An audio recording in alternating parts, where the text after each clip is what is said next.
Amém. Primeira carta de Paulo aos Coríntios, capítulo 12, a partir do versículo 12, diz assim para nós: Ora, assim como o corpo é uma unidade, embora tenha muitos membros, e todos os membros, mesmo sendo muitos, formam um só corpo. Assim também com respeito a Cristo. Pois em um só corpo, todos nós fomos batizados em um único Espírito, quer judeus, quer gregos, quer escravos, quer livres.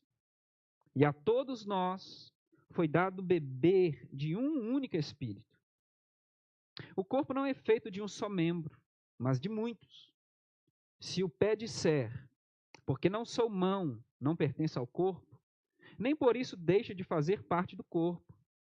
Se o ouvido disser, porque não sou olho, não pertence ao corpo, nem por isso deixa de fazer parte do corpo.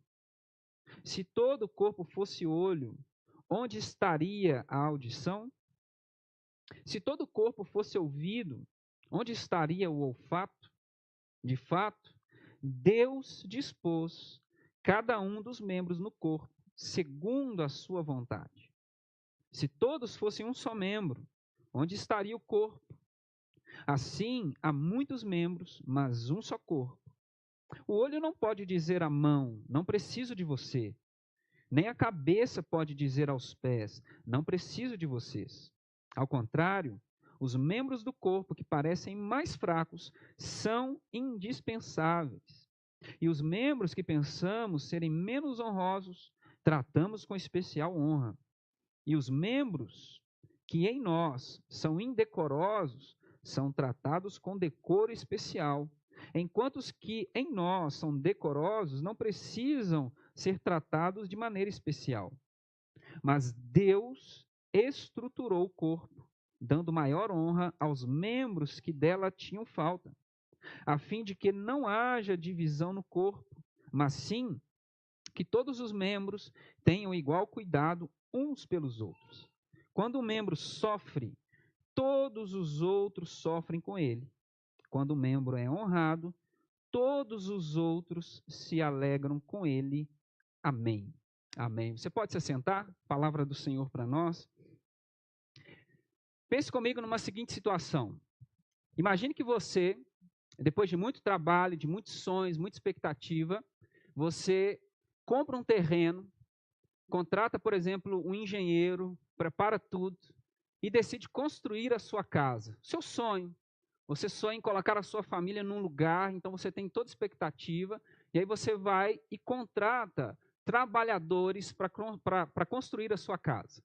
E aí o trabalho começa, você como dono da obra, como responsável, você faz o quê? Você começa a prover os recursos para que aquela obra aconteça. E tudo que é necessário para que aquela casa seja edificada, você, dono da obra, faz o quê? Prover. A responsabilidade é sua e você, o sonho é seu, você quer ver a coisa andando, então você provê tudo. E a obra começa. As coisas vão se organizando. Mas à medida que a obra vai avançando, os buracos vão sendo abertos, as colunas postas, as paredes, o embolso, à medida que as coisas vão acontecendo, você vai percebendo uma coisa. Você vai percebendo um detalhe. Você vai percebendo duas situações na sua obra. Você percebe que nessa obra há trabalhadores que estão completamente relaxados no trabalho que estão fazendo. Estão completamente equivocados no que estão fazendo e não se importam com a obra que você está edificando.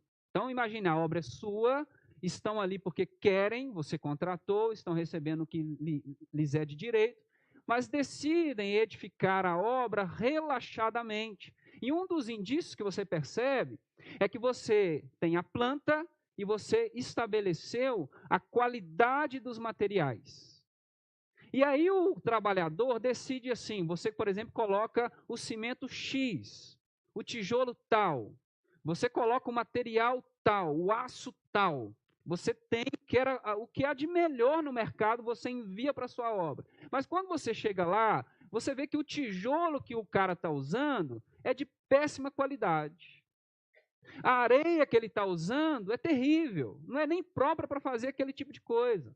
O ferro que ele está usando não tem a densidade correta para sustentar a laje que virá, ou o telhado. E você percebe que a qualidade do material, ela é totalmente equivocada. E você se questiona, mas eu estou provendo material de ótima qualidade, o que tem de melhor no mercado. E aí você pense,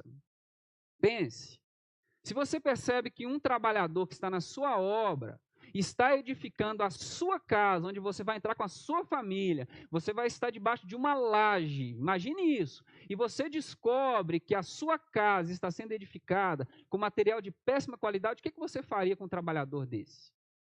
Que tipo de postura você teria com um trabalhador desse que está colocando materiais de péssima qualidade na sua obra? E aí você percebe também que há um outro trabalhador. Você está pagando ele semanalmente. Mas por algum motivo que você talvez desconheça, não sabe, ele não só está juntamente com o outro trabalhador, edificando de qualquer jeito, põe qualquer coisa aí mesmo, põe qualquer coisa aí. Além de colocar qualquer coisa na sua obra, ele ainda faz pior. Ele está, na verdade, sabotando a sua obra. Está sabotando a sua obra. Ele está, talvez, levando material para a casa dele. Ele está desviando as coisas. Está, além de fazer de qualquer jeito, ele não se importa com os cálculos. Ele não se importa. Além de materiais ruins, ele não se importa com os cálculos. E vai, sem você perceber, sabotando a sua obra. Ele está, na verdade, destruindo. Imagine, durante o dia alguém vai colocando as coisas lá e, sem perceber, ele vai lá e tira. Chuta um tijolo, tira um ferro, porque talvez ele não está nem aí, nem goste de você e tenha até inveja de você. Talvez até passe na cabeça dele, poxa, esse cara está fazendo um casão, essa pessoa está fazendo um casão e eu estou aqui trabalhando, e sabota a sua obra. Se você descobre que um trabalhador que está trabalhando na sua obra, fazendo a sua casa, onde você vai colocar a sua família, que ele está sabotando a sua obra, o que você faria com um trabalhador desse? Qual é a sua postura diante de um trabalhador desse?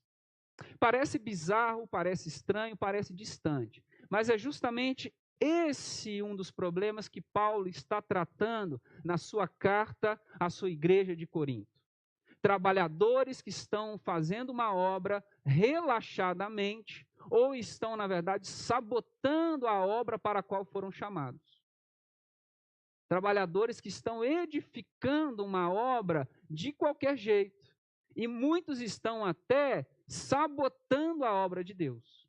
Por isso, no capítulo 3, Paulo vai nos chamar, vai nos alertar com a seguinte chamada, com o seguinte alerta: vejam como vocês estão edificando a obra de Deus. Porque se nós edificamos com ouro, com prata, pedras preciosas, tudo bem, mas se nós a edificamos com palha, com madeira, com feno, cuidado, porque haverá um dia que o dono da obra vai testá-la com fogo. E pode ser que a obra que nós estamos edificando, ela seja queimada e não sobre nada. Haverá uma vistoria daquilo que estamos fazendo. E aí ele avança e diz assim: cuidado, cuidado, porque vocês, comunidade, são o santuário de Deus. E vocês são sagrados.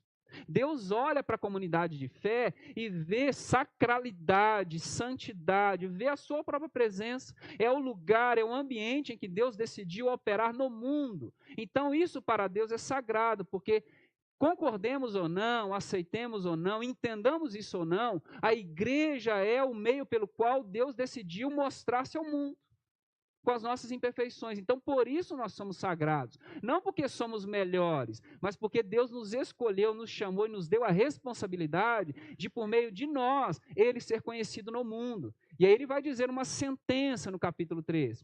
Cuidado, porque quem destruir o santuário de Deus, o corpo de Cristo, que é a igreja, a comunidade, será destruído de igual forma. Então percebe a seriedade do que nós estamos falando quando pensamos no envolvimento nosso com a comunidade de fé, com a casa de Deus, com o nosso trabalho na fé. seremos testados pelo fogo, e se formos pegos como destruidores do santuário de Deus, seremos também destruídos. Olha que seriedade da coisa. E aí Paulo vai nos alertar ao longo da sua carta que é um risco muito grande que estejamos envolvidos nisso que chamamos obra de Deus relaxadamente ou como sabotadores dessa obra. Há pessoas que nem percebem, e talvez a gravidade está aqui. É um péssimo trabalhador ou até um sabotador da obra de Deus, mas não percebe. Então, por isso que quando Paulo começa a escrever a sua carta, não sei se você já teve a experiência, leia, por favor, leia a primeira carta de Paulo aos Coríntios. Porque se tem uma igreja que deixou Paulo aí preocupado, né, quase careca, é Corinto. Uma igreja muito especial, uma igreja que Paulo tem um apreço muito grande, mas uma igreja que tem diversas dificuldades. É uma igreja que desafiou Paulo em todos os aspectos.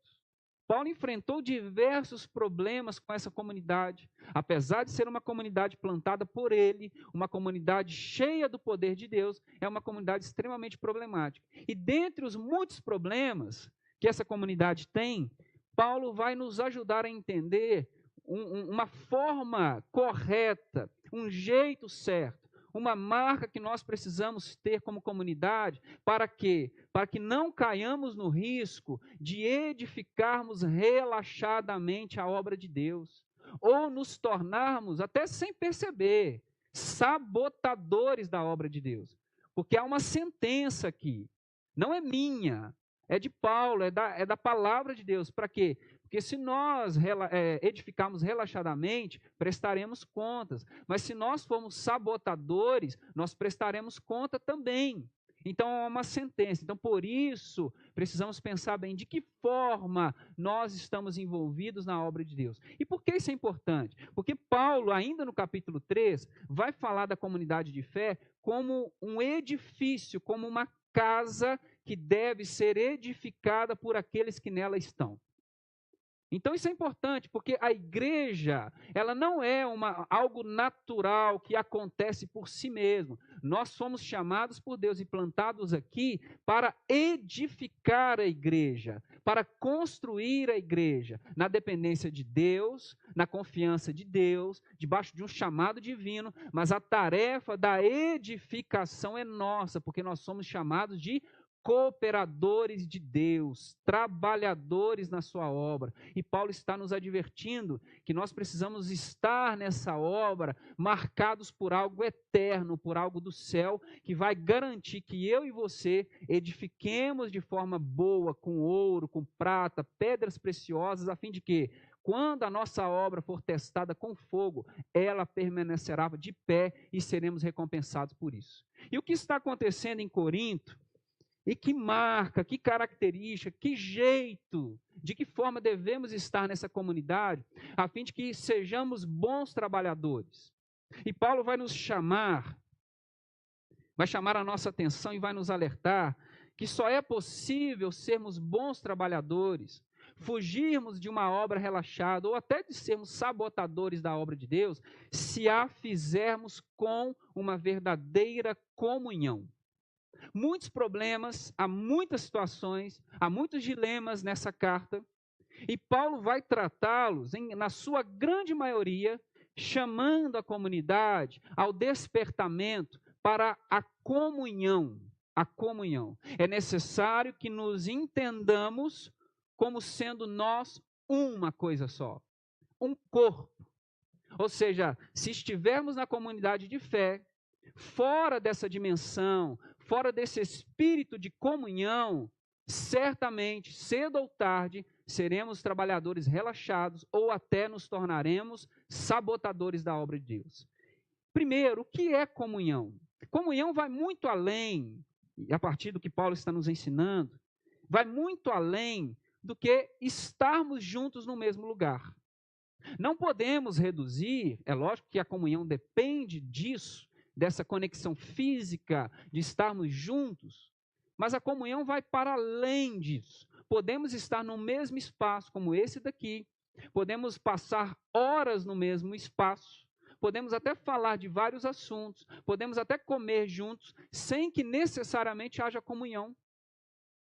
Sem que necessariamente haja isso. Por exemplo, você vai num shopping, você se assenta ao lado de alguém e passa 2 horas, 2 horas e meia vendo um filme. Você não sabe nem o nome da pessoa que está ali.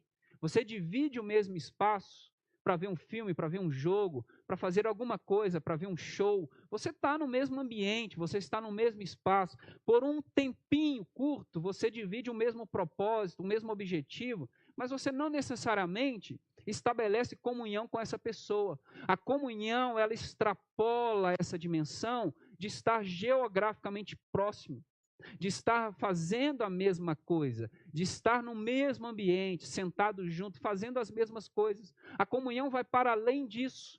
Então, que comunhão? O que significa comunhão? Quando Paulo chama Corinto a essa experiência da comunhão, de forma que essa experiência nos faça bons trabalhadores, do que Paulo está falando?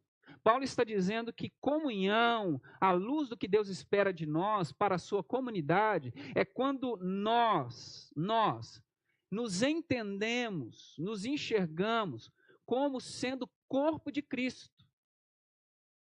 Como sendo nós corpo de Cristo. Como sendo nós uma coisa só.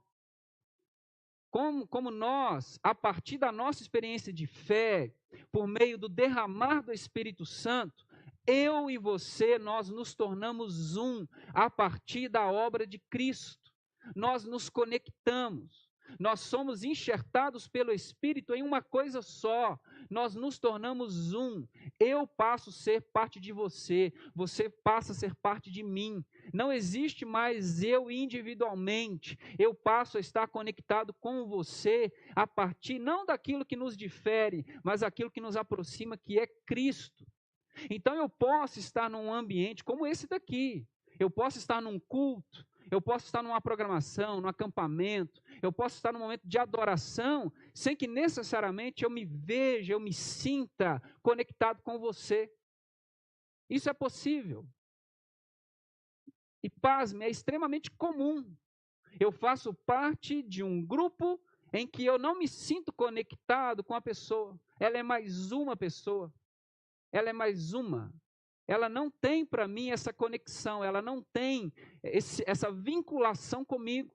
Então, quando Paulo está falando de sermos alguém envolvidos em comunhão, ele não está falando frequentem os mesmos espaços, comam juntos, estejam lá, façam as mesmas coisas. Isso tudo é importante e faz parte, mas ele está falando assim: conecte-se ao corpo de Cristo, entenda que quando o Espírito Santo veio sobre nós, ao nascermos de novo, ao sermos batizados por esse Espírito, nós fomos enxertados a algo maior do que nós. E se você está enxertado em algo semelhante ao que eu estou, nós somos um. Nós somos um. Eu não posso mais viver ignorando a sua existência, porque eu e você agora, no mistério de Cristo, nós somos um. Não há desconexão.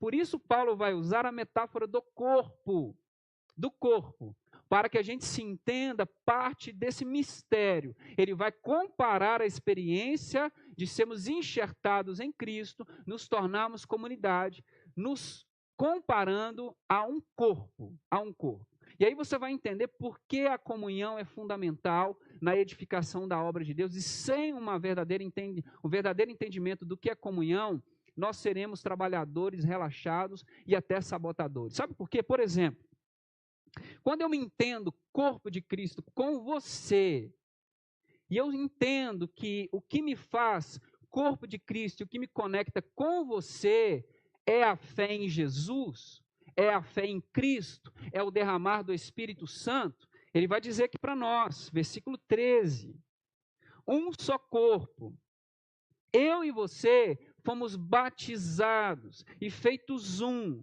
E aí ele completa: seja eu judeu, grego, homem, mulher. Sabe o porquê é difícil e impossível até edificarmos uma boa igreja sem esse entendimento, sem a marca da verdadeira comunhão?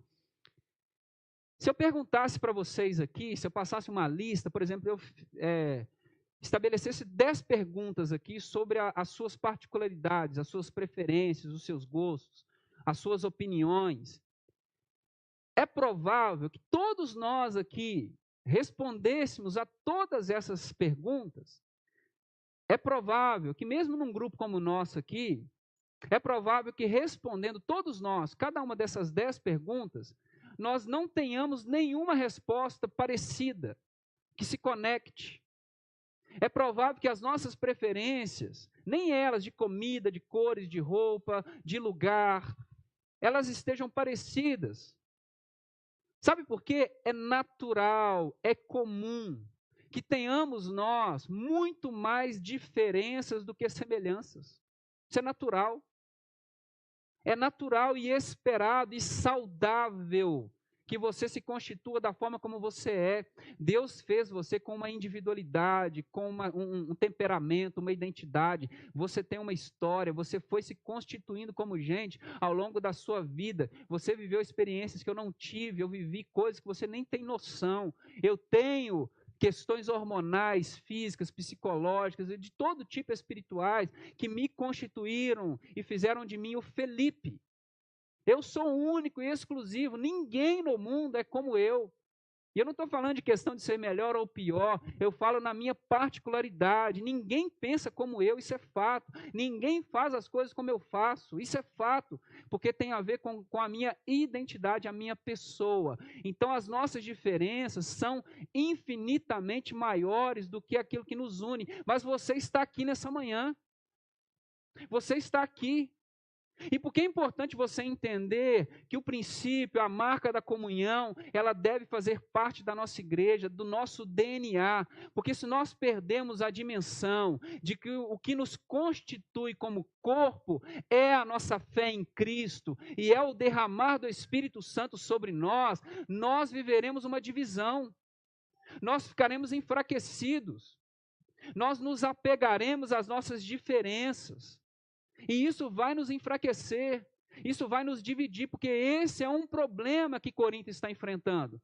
Paulo saúda a igreja, ele cumprimenta a igreja e versículos após, ele já fala: eu peço a vocês, pelo amor de Deus, concordem, falem a mesma língua, tenham um só propósito, porque vocês estão divididos. Uns estão dizendo assim: eu sou de Paulo, eu sou de Apolo, eu sou de Cefas, e tem até um espiritualoide lá dizendo assim: não, eu sou de Cristo.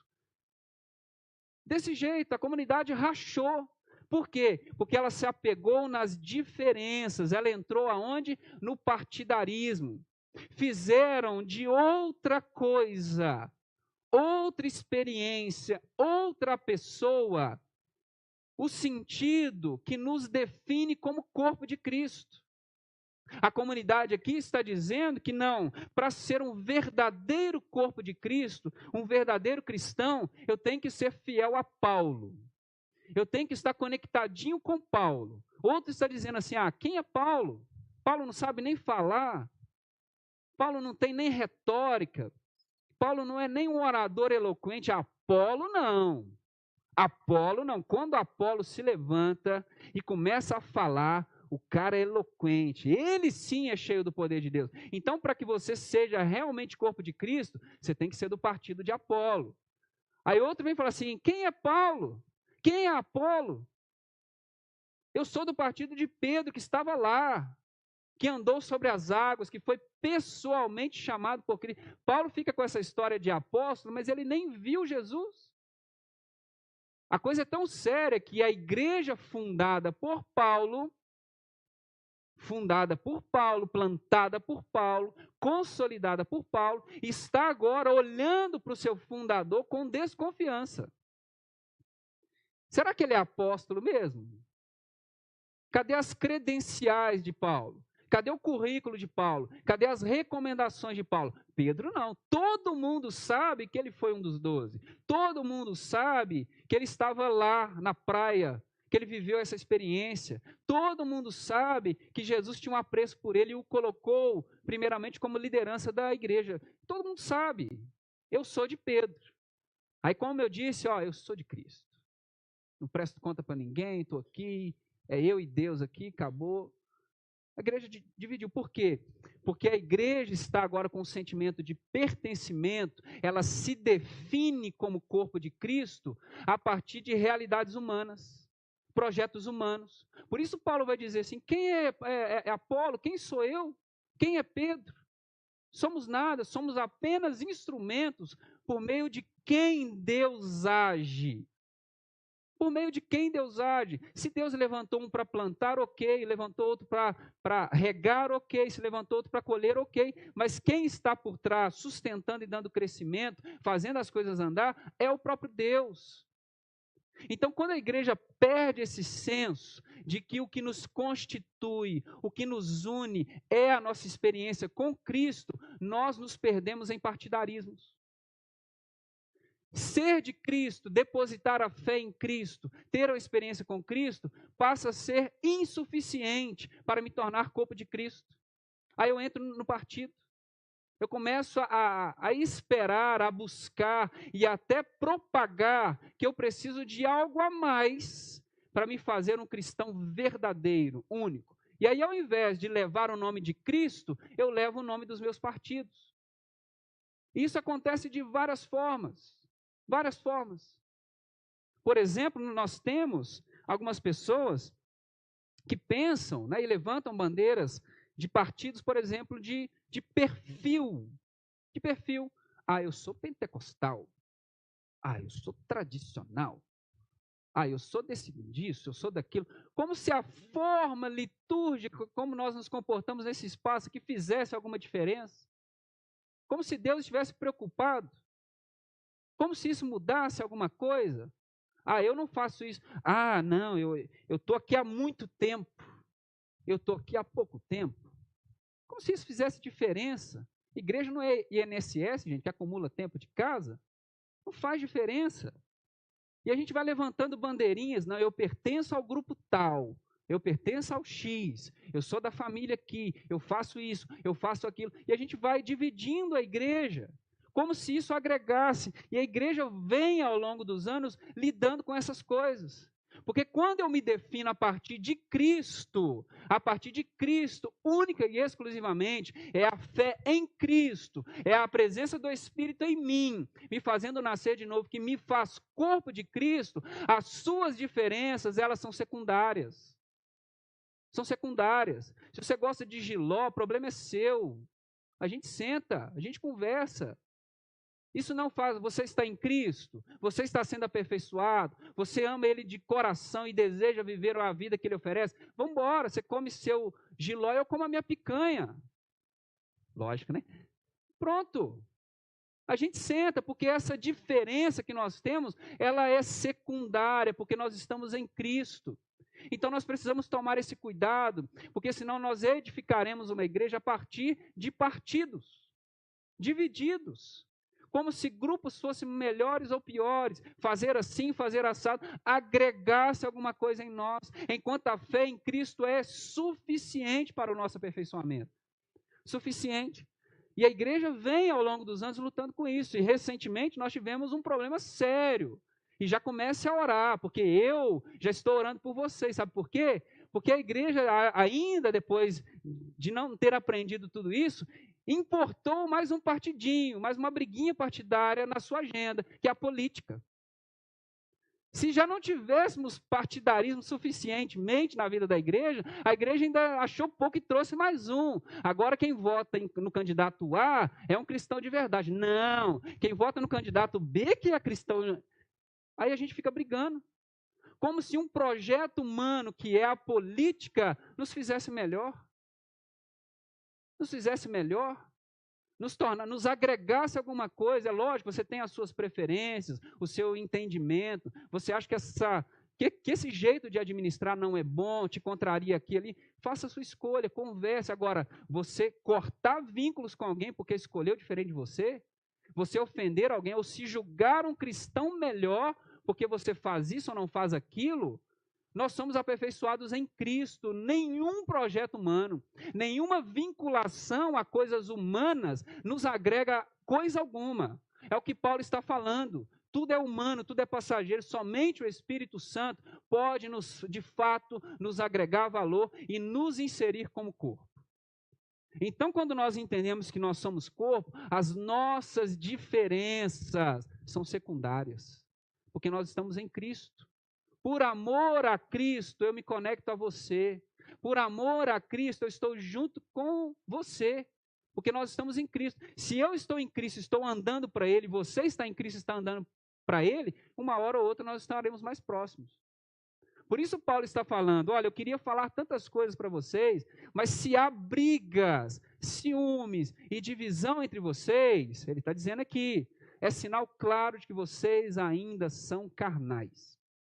Ou seja, vocês se definem a partir de experiências humanas, a partir de coisas humanas. Quando vocês partirem para a definição, a partir das coisas do céu, aí a coisa muda. Por que a comunhão é importante? Porque a comunhão nos livra de uma hierarquia de importância na vida da igreja. Se o partidarismo nos racha, nos divide, nos machuca, outro problema que nos faz edificar a obra de Deus relaxadamente ou sabotá-la, é nós entrarmos numa lógica humana de uma hierarquia de importância. A igreja precisa tomar um cuidado, porque nós somos constantemente seduzidos pela lógica do mundo, porque é essa lógica do mundo, que há uma hierarquia de importância no mundo. Essa é uma lógica humana, ela existe. Não estou dizendo que ela não existe, o problema é trazê-la para cá e edificarmos a igreja a partir de uma hierarquia de importância. E eu não estou falando de uma hierarquia de responsabilidade. Exemplo. Hoje é dia dos pais, então estou me sentindo hoje. Estou alegrinho aqui, estou feliz. Na minha casa, há uma hierarquia de responsabilidade. Por exemplo, é fato, e eu não preciso nem argumentar muito, para você saber que eu, como pai, tenho muito, infinitamente mais responsabilidades do que a minha filha de 3 anos. Que responsabilidade que a Catarina tem? Catar os brinquedos? Voltar com as coisas para a caixinha dela? Chamar ela para tomar um banho? O que é isso perto de criá-la? De educá-la, de protegê-la? Responsabilidades desproporcionais. A responsabilidade que a Catarina tem dentro da minha casa é mínima perto da responsabilidade que eu tenho, que a mãe tem. Há uma hierarquia de responsabilidade. E eu seria muito idiota, insensível, se eu exigisse dela responsabilidade que ela ainda não está pronta para oferecer. Há uma hierarquia. O mundo se estrutura assim, e isso é saudável, isso é importante. A igreja precisa de uma hierarquia de responsabilidade. Há pessoas que são mais maduras e elas precisam assumir posições para conduzir a igreja ao crescimento, à maturidade, ao pastoreio, ao avanço, à evangelização. Tudo na vida depende de hierarquia, isso é normal, faz parte, porque você não pode dar uma responsabilidade muito grande para quem não tem capacidade de suportá-la.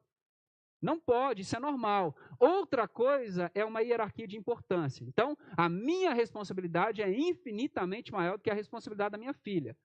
Agora, pergunta para mim se minha filha é descartável. Pergunta para mim se a importância que eu dou para minha filha está conectada com a responsabilidade que ela tem dentro de casa. Pergunta para mim. Ouse fazer alguma coisa má para minha filha, para você ver. Ouse. Ouse levantar a voz para minha filha. Ouse. Tente alguma coisa, você vai ver. Né? Porque não está conectado. Não tem a ver, a responsabilidade que ela tem não é proporcionalmente ligada à sua importância. Ela é importante por quê? Porque ela é minha, ela faz parte de mim, eu estou conectado com ela é minha família, minha filha. Ela está dentro de um corpo chamado família. Então ela é importante por quê? Porque ela existe. Ela nasceu, ela foi gerada, ela está lá. Então, independentemente do que ela faça ou não faça, ela é importante. Não está conectado com as suas responsabilidades. E por que isso é importante? Porque a igreja também vive essa experiência. Nós não podemos confundir as nossas responsabilidades com a nossa importância. todos na comunidade de fé são igualmente importantes. Todos na comunidade de fé são igualmente importantes e fazem parte devidamente do corpo de Cristo, independentemente da função, da responsabilidade e da posição que ocupa agora. E por que isso é sério? Porque Paulo está dizendo, todo membro é importante. Então, se eu estou na comunidade, se tenho verdadeira comunhão, porque estou em Cristo, eu tenho importância. Então, ele está dizendo, se o pé disser, eu não sou mão, eu não faço parte do corpo, não muda nada, ele continua sendo corpo. Então, nós precisamos nos livrar, e faremos isso a partir da conexão com Cristo, do pensamento que a minha importância é regida por aquilo que eu faço, por aquilo que eu entrego, pela posição que eu estou. E a gente vai criando uma hierarquia de importância na vida da igreja. E isso, Paulo está dizendo, não pode acontecer. Por quê? Porque o que me dá importância, valor, é Cristo. É Cristo. Então eu não posso viver na comunidade de fé pensando que há pessoas na comunidade de fé que são mais importantes que eu. Por mais que a comunidade, até a liderança, até eu, pastor, trate pessoas com mais importância do que outras, saiba que se eu fizer isso eu estou errado. Mas não permita que isso invada o seu coração, sabe por quê? Porque há uma voz do céu dizendo assim, eu comprei você. Eu enxertei você, eu conectei você, o que te dá importância sou eu mesmo. Sou eu mesmo. E outro lado também. O outro lado também. Não admita que alguém diga para você que você não é importante. Ao mesmo tempo, não pense isso de você, não admita que pensem isso de você e também não pense isso de outra pessoa. Todos na comunidade de fé têm a mesma importância. Por mais que nós que estamos aqui não saibamos agir corretamente, é importante que a gente saiba. Todos na comunidade de fé têm a mesma importância. Isso não está conectado com aquilo que fazemos ou na posição que estamos. Porque se a gente entra nessa onda de uma hierarquia de importância, nós vamos machucar pessoas. Nós vamos desvalorizar. E nós acabaremos orgulhosos. Isso é tão sério que nós, ao entrarmos nessa lógica, nós cometemos um sacrilégio. Sabe por quê? Porque se a minha responsabilidade na casa de Deus, se a minha posição na casa de Deus gera para mim mais importância, nós criamos uma cultura perigosa. Veja o que Paulo está dizendo aqui. Veja o que Paulo está dizendo. Versículo 18. Deus, vou repetir, Deus colocou cada um dos membros segundo a sua vontade. Por que isso é importante? Porque quando eu estou nessa lógica de uma hierarquia de importância, ninguém é idiota, né? Você começa a ver que quem está ali, ou fazendo lá, tem mais valor na comunidade.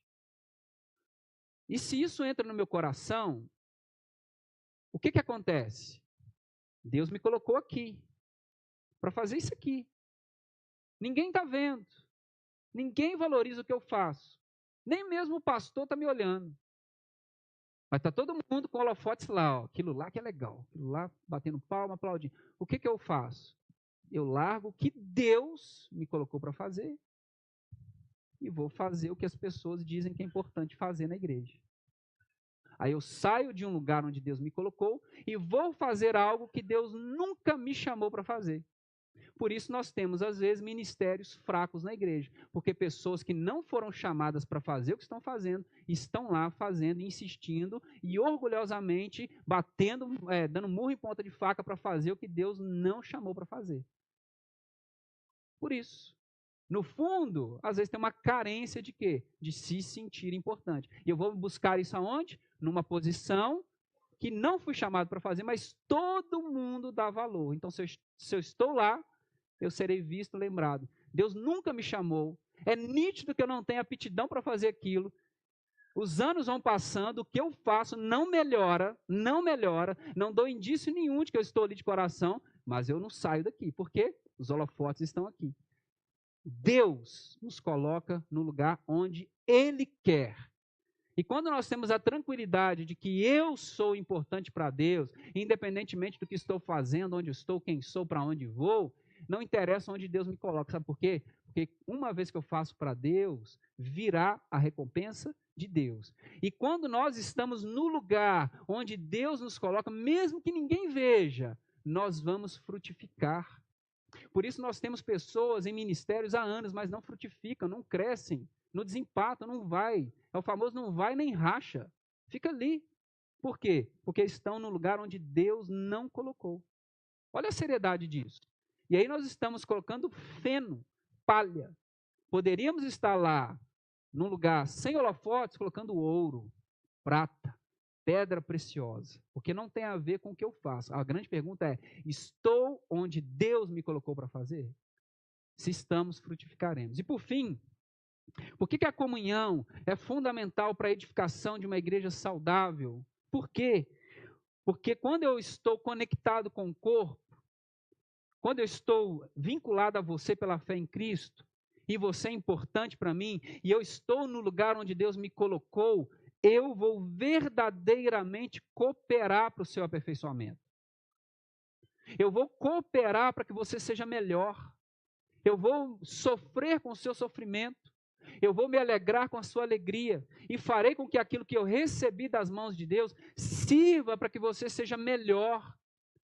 Para que você cresça. Então, eu não estarei no corpo de Cristo para que o meu nome seja edificado, para que o meu partido, o meu grupinho cresça, para que a minha vontade prevaleça, para que a igreja diga que eu sou importante. Eu estarei no corpo de Cristo e frutificando para que você, ao conviver comigo, seja melhor. Seja melhor. É o que Paulo está dizendo aqui. Que Deus colocou, né, a fim, nós assim, para que não haja divisão no corpo, versículo 25, a fim de que todos os membros tenham igual cuidado para com os outros, cooperem uns com os outros, ou seja, a verdadeira comunhão, e só a verdadeira comunhão, só a verdadeira conexão com Cristo, faz com que eu coloque o que eu tenho, o que eu recebi de Cristo, para o seu benefício. Então, se no meu serviço na igreja, você está crescendo, você está sendo abençoado, você está tendo sucesso em todas as áreas da sua vida, eu fico feliz, eu me alegro, eu torço. Cada conquista que você tem na sua vida, a partir do que você experimenta aqui, eu fico feliz. Você está crescendo, você chegou aqui, era tímido, recatado, estava ali. Hoje você foi colocado como líder na casa de Deus e eu participei disso, eu estou aplaudindo. É isso mesmo, é isso. Você cresceu. Agora, eu não vou fugir daquilo. Estou aqui há anos. Chegou ontem, já está aí. Eu sou cooperador para o seu benefício. Sabe por quê? Porque eu e você somos um. Eu e você somos um. Por isso que eu trouxe o exemplo da minha filha. O que eu mais quero na vida é ver a minha filha ter sucesso em todas as áreas dela. E já estou me gastando para isso.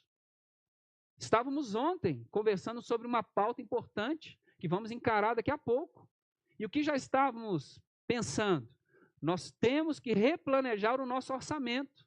Tem algo que hoje nós fazemos que é muito importante para nós. E eu disse ontem, já vamos nos preparar para cortar, porque esse dinheiro que estamos usando para nós vai para ela no que vem. Estávamos ontem falando disso. Por quê? Porque se ela tiver sucesso e eu tiver um prejuízo, eu tiver um dano, o meu coração vai ficar alegre. Sabe por quê? Porque eu fui usado para minha filha voar.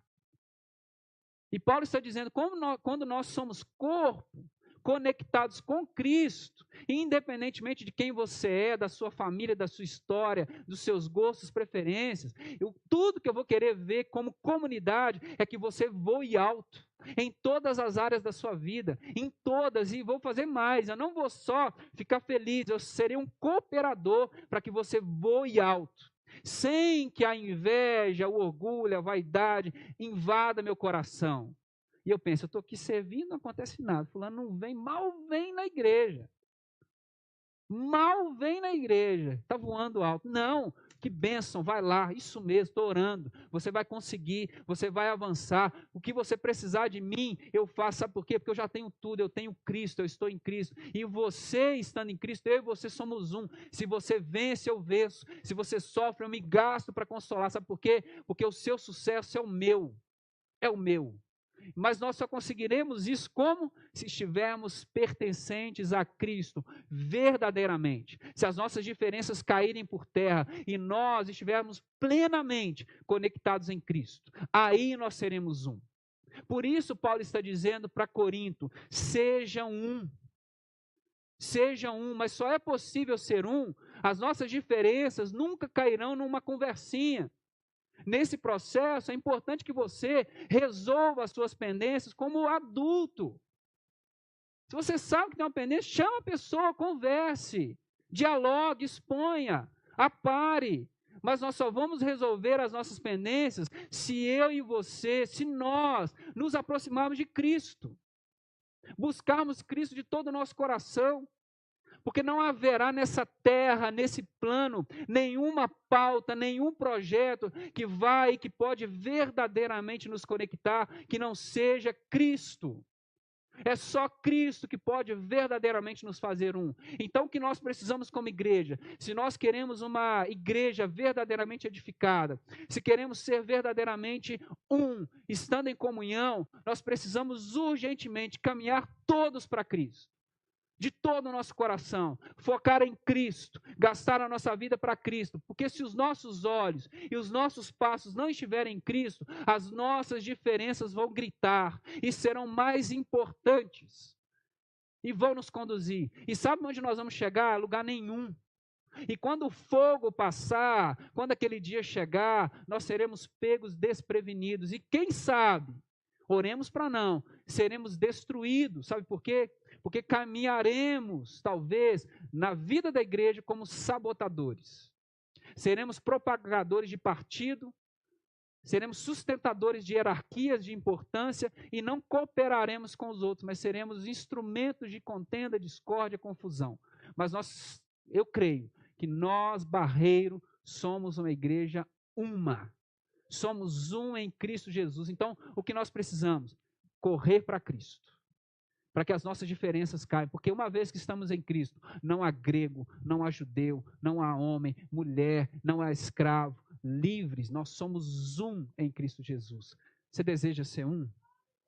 Então se levante e nós vamos orar, nós vamos clamar, nós vamos agora olhar para Cristo de todo o nosso coração, de toda a nossa força, porque somente assim as nossas diferenças vão cair, somente assim. Eu tenho inúmeros argumentos